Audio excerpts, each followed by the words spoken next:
দেখো মাঝরাতে কিন্তু আমাদের বাড়ি এই যে কার্তিক ফেলে গেছে এবং লম্বা একটা লিস্ট আছে। যাই হোক সেটাকে স্কিপ করলাম। আর দেখো এই যে মোটামুটি অনেক কষ্ট করে দুজনে মিলে গুছিয়ে নিয়েছিলাম।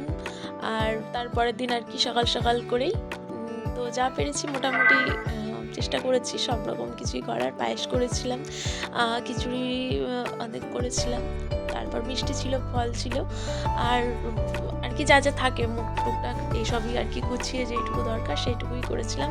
আর এই যে দেখো আমরা এখন দুজনে মিলে পুজো দিয়ে নিচ্ছি। আর মেয়ে গেছে এখন পড়তে, সন্ধেবেলায় যেহেতু পড়া, ওর এই টাইমটা পড়া থাকে, ও এই যে সামনে থাকতে পারলো না, তো খারাপ লাগছিল ওর জন্য একটু। যাই হোক পুজোটা সারতে হতো তাড়াতাড়ি করে, উপোস করেছিলাম যেহেতু, একটু সন্ধ্যেতেই পুজোটা কমপ্লিট করে নিয়েছিলাম। দেখো এই যে এখন কিন্তু আরতি করে নিচ্ছিলাম। আর আরতিটা করা হয়ে গেলে এর আগে আমাদের এখানে অনেক দিন ধরেই না মেলা বসছে, তো বাড়ির সামনাসামনি একদম। আমার যাওয়া হয়নি প্রায় 1 সপ্তাহ হয়ে গেল।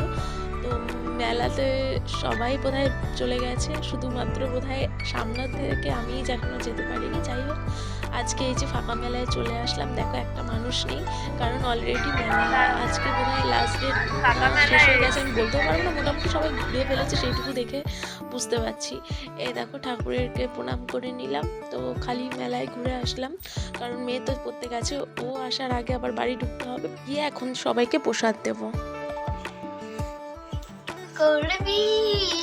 এরকম করছিস কেন শোনো? আদুরিকেই ভালো লাগবে, দেখবি আদুরি এরকম করে থাকবে।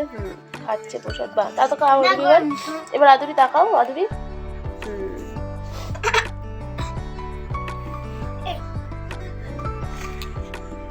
খেতে খেতে এখানে কি হয়েছে? এখানে বেশি শিক্ষিত হয়ে গেছিস না, পেনের কালি লেগে একদম তিল হয়ে গেছে।